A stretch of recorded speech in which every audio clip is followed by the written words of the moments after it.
नमस्कार, मैं हूं अंकुर और आप देख रहे हैं सत्यहिंदी.com। आइए एक नजर डाल लेते हैं अब तक की सुर्खियों पर।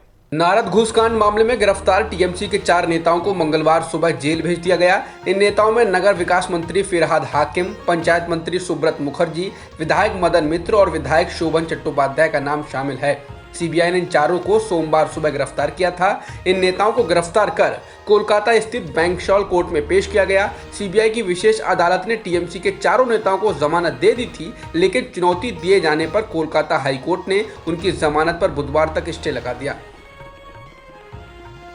भारत में पिछले एक दिन में कोरोना के 2,63,000 से अधिक मामले दर्ज किए गए और 4,329 लोगों की मौत हुई। बता दें, यह लगातार दूसरा दिन है जब मामले 3 लाख से कम आए हैं, लेकिन मौतों की संख्या में गिरावट नहीं दिख रही, बल्कि पिछले 24 घंटों में अब तक की सर्वाधिक मौतें हुई हैं। वहीं अब देश में कुल संक्रमितों का आंकड़ा 2,52,28,000 के पार हो गया है। इसमें 33,53,000 से अधिक सक्रिय मामले हैं और कुल मृतकों की संख्या 2,78,719 हो गई है।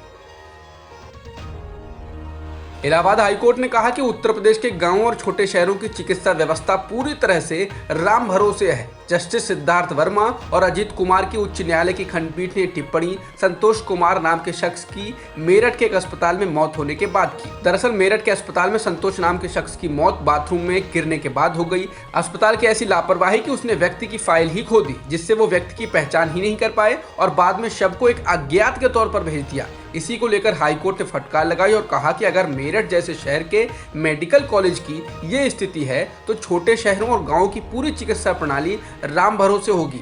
कोर्ट ने यूपी में चिकित्सा देखभाल की स्थिति पर टिप्पणी करते हुए कहा कि जहां तक चिकित्सा की बुनियादी ढांचे का सवाल है, इन कुछ महीनों में हमने महसूस किया कि बहुत ही नाजुक, कमजोर और दुर्बल है। कोर्ट ने यह भी कहा, जब ये सामान्य समय में हमारे लोगों की चिकित्सा आवश्यकताओं को पूरा नहीं कर सकता है तो निश्चित रूप से वर्तमान महामारी के सामने इसे ध्वस्त ही होना था।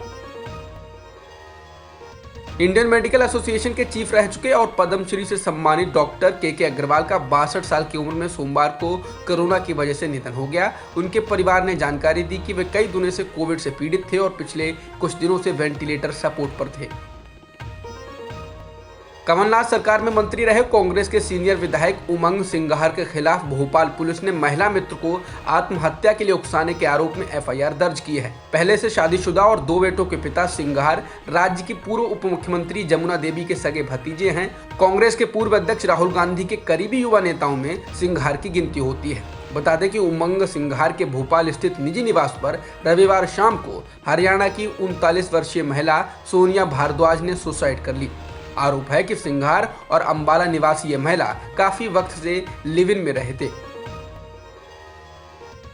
एक हत्या के मामले में फरार चल रहे ओलंपिक पदक विजेता सुशील कुमार पर अब दिल्ली पुलिस ने 1 लाख रुपए का इनाम घोषित कर दिया है। इसके अलावा एक दूसरे आरोपी पर 50,000 रुपए का इनाम रखा गया है। बता दें, सुशील कुमार पर पूर्व जूनियर राष्ट्रीय कुश्ती चैंपियन सागर राणा की हत्या करने का आरोप है। दिल्ली की एक अदालत ने शनिवार को सुशील के खिलाफ गैर जमानती वारंट जारी किया था।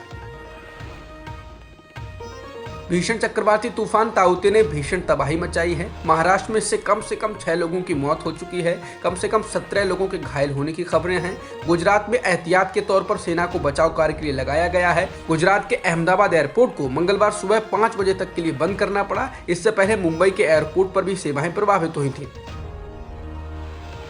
इजरायल और फिलिस्तीन के बीच चल रही हिंसक लड़ाई में अभी तक 212 फिलिस्तीनी लोग मारे गए हैं, जिनमें से 61 बच्चे हैं और 36 महिलाएं शामिल हैं। इसके अलावा हमास के रॉकेट हमलों में 10 इजरायली लोगों की जान जा चुकी है। इजरायली सेना का कहना है कि हमास ने अभी तक 3,350 रॉकेट इजरायल पर दागे हैं। इनमें से 200 तो अकेले सोमवार को ही दागे गए।